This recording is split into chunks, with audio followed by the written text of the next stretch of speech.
뭐라는 거야. 조동사는 무조건 뒤에 동사 원형이 와야 되지. 모르는 친구들 없을 거고. 그 다음에 두 번째로 조동사를 부정하고 싶을 때는 조동사 다음에 뭘 써주면 돼? not만 첨가를 해주면 돼요. 이게 너무 당연한 말 같지만 사실 일반 동사는 이렇게 부정을 안 해. 우리 그냥 단순하게 like라는 동사를 부정하고 싶으면 like not 이라고 하나요? 아니지. don't like 또는 3인칭 단수면 doesn't like 이라고 하잖아. 근데 조동사는 이렇게 don't, doesn't 이런 조동사를 또 데려오는 게 아니고 바로 뒤에 not을 써주면 된다. 이와 같이 확인할 수 있는 건 또 다른 예시를 들면 need, 뭐뭐 할 필요가 있다 의 예문으로서 나는 공부할 필요가 있다. 영어로 어떻게 해요? I need to study 라고 할 수 있거든? 자, 근데 놀랍게도 이 문장도 성립을 하고요. to가 없는 I need 이 문장도 성립을 해요. 왜냐하면 need가 일반 동사이면서 조동사처럼 역할을 하는 준조동사이기 때문에 일반인인데 연예인 같은 일반인을 준반인이라고 하는 거 알아? 없는 용어인가? 나는 들었거든. 분명 어디선가 들었는데 어쨌든 준반인이라고 하는데 그것처럼 조동사인 듯 아닌 듯 한 게 준조동사인 거지. 그러니까 얘는 위에서는 일반 동사처럼 쓰여서 투부정사가 온 거고요. 마치 want처럼. 그래서 얘는 일반 동사처럼 쓰인 거고 밑에 있는 need는 조동사처럼 쓰여서 바로 뒤에 동사 원형이 온 거지. 근데 얘가 면모가 두 가지가 있어서 이렇게 써도 되고 저렇게 써도 되는 거야. 실제로 일반 동사 need를 부정할 때는 어떤 형태가 되겠어?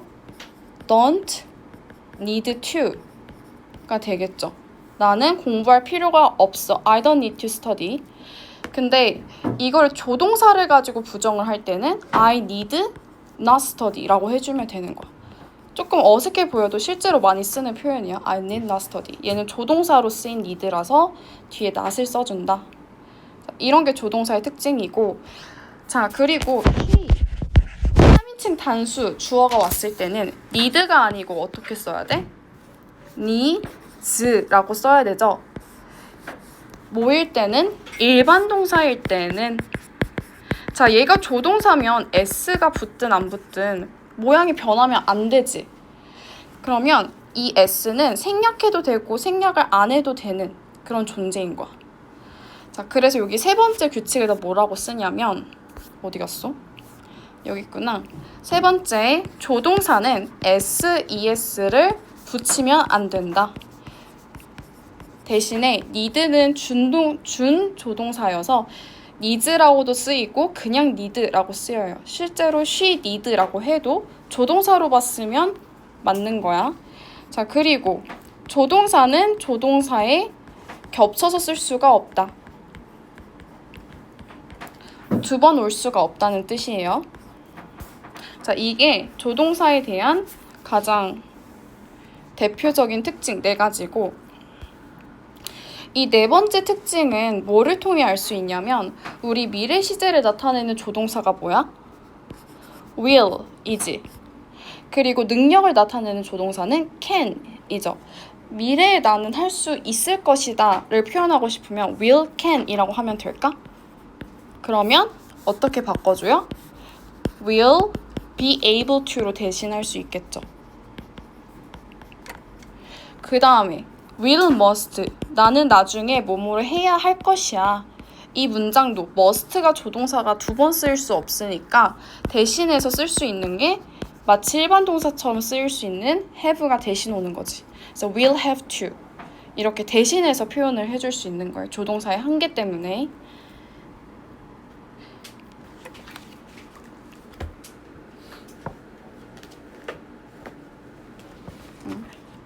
나 수업 준비해온 거 어딨지?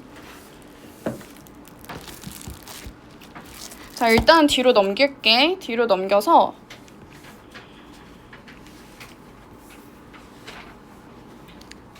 자, 자, 대표적인 조동사들 여러 개가 나왔는데 가장 궁극적으로 교집합이 뭐냐면 이 모든 조동사들은 추측에 대한 의미를 베이스로 깔고 있어. 가능성이 뭐뭐일 것이다. 그래서 그 추측에 대한 의미 정도를 도표로 한번 표현해 볼게요. 자, 수직선을 그렸을 때 왼쪽으로 갈수록 불확실한 거고 오른쪽으로 갈수록 확실한 거야.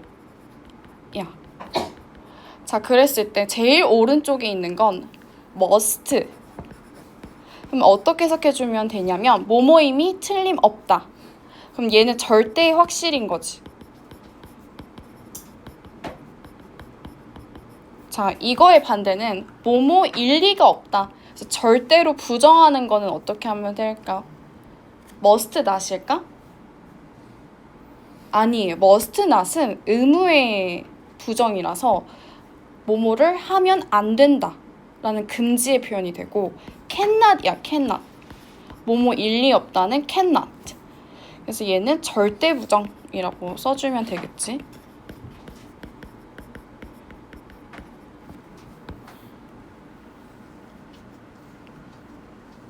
자, 그 다음에 이것보다는 덜하지만 강한 확신 would랑 will 있어요. 자, 그 다음에 더 내려오면 should랑 ought to도 뭐뭐일 것이다 의 뜻으로 쓰이는데 얘네들은 뉘앙스로 봤을 때는 논리적으로 뭐뭐일 것이다 라고 봐주면 돼.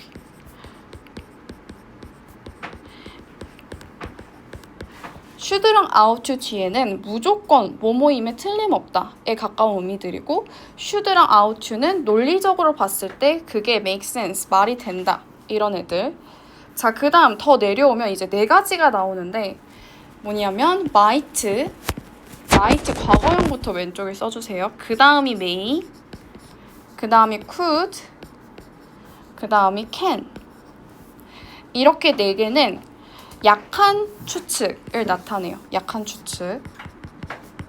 아마도 뭐뭐일지 모른다 정도로 봐주면 되겠지. 뭐뭐일지 모른다.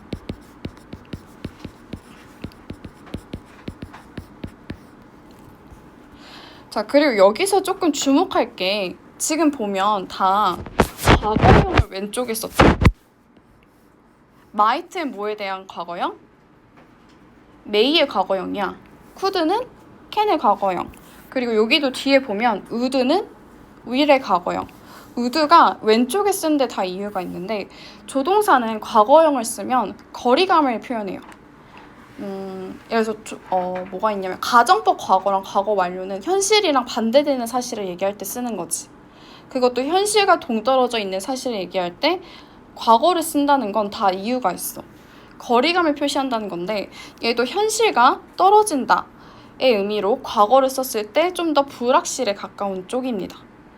비슷한 맥락으로 또 뭐가 있냐면 사람 간에도 거리가 있잖아. 사람 간의 거리가 없이 너무 사이가 좋으면 격 없는 사이라고 하지. 그리고 좀 공식적인 자리에서 거리감을 둬야 될 때는 우리가 정중하게 예의를 차리는 거잖아. 정중한 정도. 얘는 뭐 할 때 쓰냐면 요청. Could you 뭐뭐 해주시겠어요? 의 경우를 보면 could 이렇게 과거형을 쓰는 게 제일 정중한 정도가 높은 거예요. 그래서 could랑 would 얘네들은 정중한 거고 이거보다 약한 건 현재형이겠지. 그래서 will you, can you는 조금 건방진 느낌인 거야. 뭐 해줄래? 약간 이런 느낌. would랑 could는 해주시겠어요? 그래서 과거형을 썼을 때 좀 더 정중하다.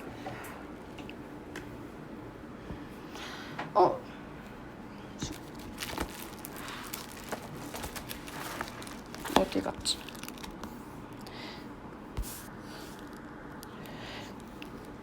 자, 그리고 can에 대해서 자세히 보면 can은 뭐뭐 할 수 있다 라는 뜻이 있는데 이때 바꿔 쓸 수 있는 게 be able to죠. 자, be able to가 아까도 얘기했지만 미래 시제를 쓸 때 활약을 할 수 있어. will, can 이라고 할 수 없으니까 대신해서 will be able to 이렇게 미래 시제를 표현을 할 수가 있고 다음 두 번째 예문에 eating too much junk food, 여기서는 뭐뭐일 것이다 해서 가능성에 대한 예문으로 쓰인 거죠. 자, 팁에 있는 1번이랑 2번은 내가 이미 다 설명을 한 거고 2번에 may, 뭐뭐 해도 된다. 추측에 대한 거는 얘기를 했으니까 may, 허가에 대해서 얘기를 하자면 제가 뭐뭐를 해도 될까요? 영어로 뭐라 그래? May I? 이라고 요청을 하는 거지. 자, 여기서 조금 주의할 건 may you라는 표현이 없다는 거 알고 있어야 돼. may you? 당신이 뭐뭐 해도 될까요? 좀 어감부터가 이상하지. 얘는 없는 표현이고요. 실제로 may you는 다른 쓰임이 있어. May you get joy. 당신이 즐거움을 얻길 바래. 이렇게 뭔가 축복을 하거나 바람을 얘기할 때 쓰는 게 may you라는 표현이 있는데 여기서 허가의 의미로 may you는 쓰지 않는다. 밑에 그래서 1번부터 5번까지 풀어볼게요.